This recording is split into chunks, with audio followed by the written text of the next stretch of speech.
Welcome back to the Dragon's Lair, everybody. My name is Wade, and this is my show, Only Lore. In the grim dark of the 41st millennium, there is only lore.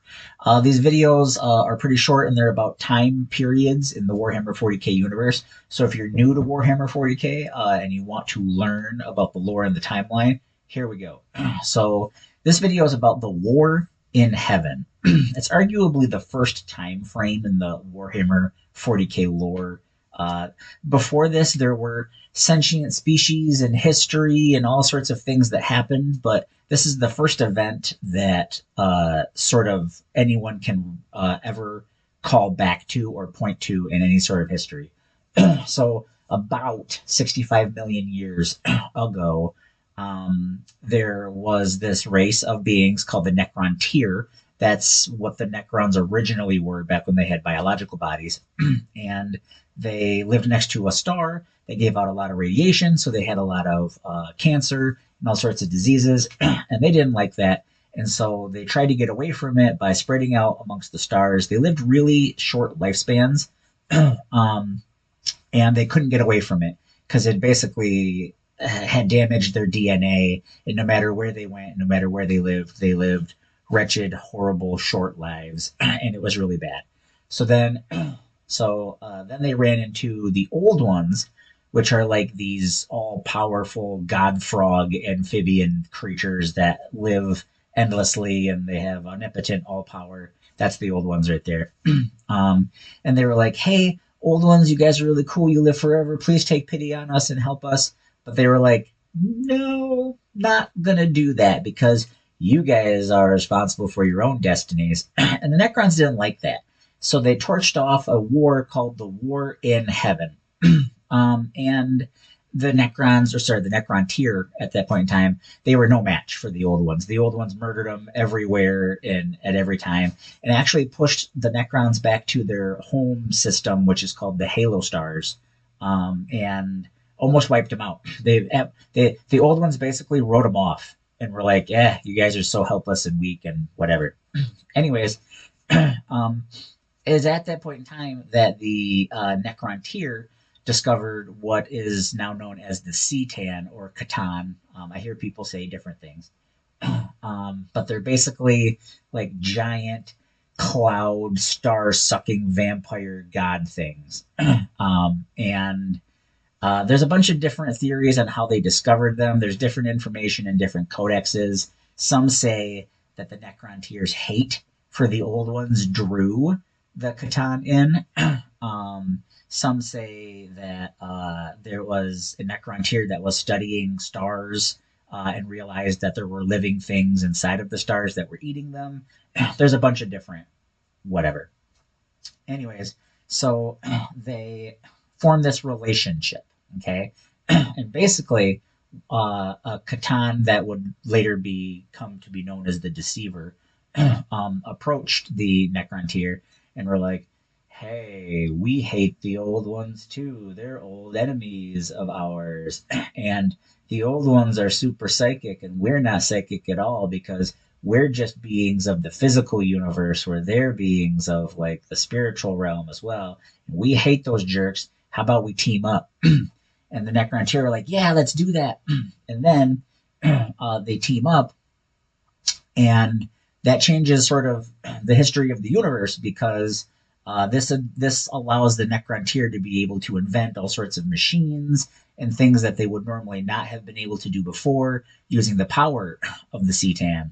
And then eventually, the Deceiver's like, "Hey, you know what sounds really cool? Like, how about you guys all build these giant furnaces and you jump in these furnaces and it will burn your physical bodies away and will replace your physical bodies with bodies that will never die. And you'll be impervious to disease and decay."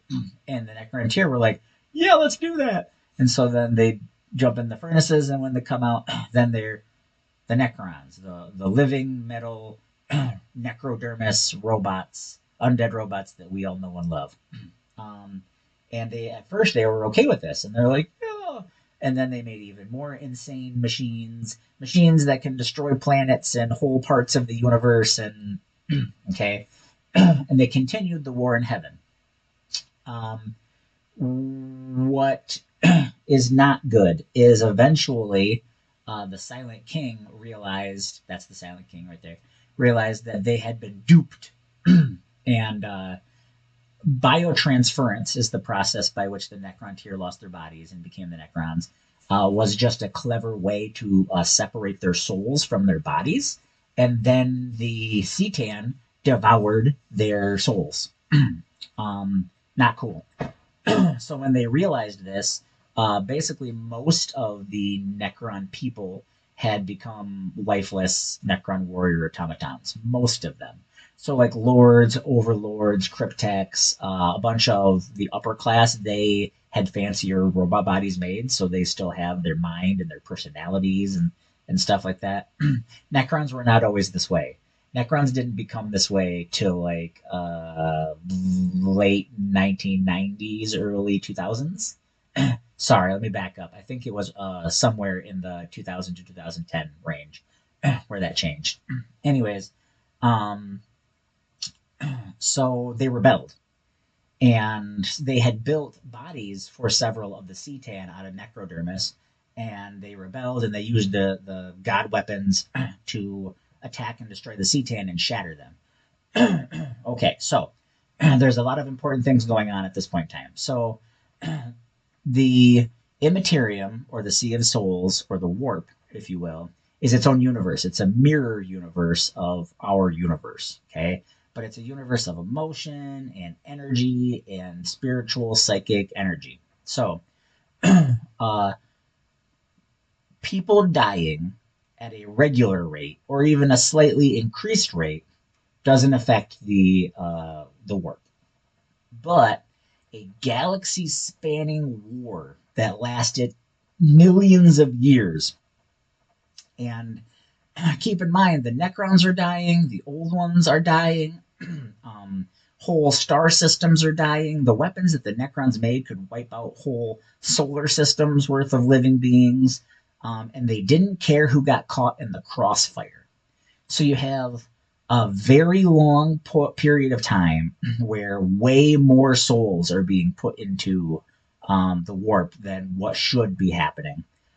Then at the same time, the old ones, in order to fight the Necrons, created the Eldari and created the orcs and sort of spread them around. So now you have all these orcs dying and all these Eldari dying, and everything is going into the warp. And because this lasted for a very long time, um, the warp became a very turbulent and nasty place.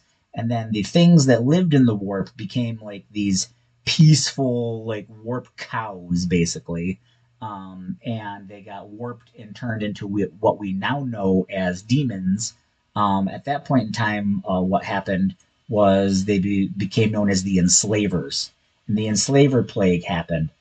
So, all kind of in this period of time, the Immaterium rips open and the enslavers pour out, and they're drawn to psychic energy. So they attack the Eldari, they attack the old ones, and they attack the old ones more than anybody else because they're really psychic. And that's where it's believed the old ones died, because the enslavers came after them.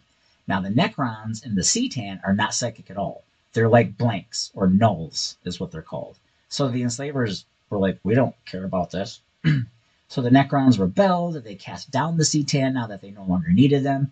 They imprisoned what was left of the Cetan that were broken to shards, which is where you get like Shard of the Nightbringer, Shard of the Deceiver, Shard of the Void Dragon, stuff like that. And so the Silent King is like, hey, how about we all go to sleep and we wake up like far into the future, because at that point in time, the Eldari would have risen and fallen, and the orcs will have burned themselves out, and the enslavers will be gone, and we'll just, be cool, and we'll be the only people that are left. um, that didn't happen. So that left the orcs and the Eldar to take over the universe. And this is where the Eldar get very bored and the orcs spread basically everywhere. And that sets the table for the next part in the history timeline. Thank you for spending your time here with us at the Dragon's Lair.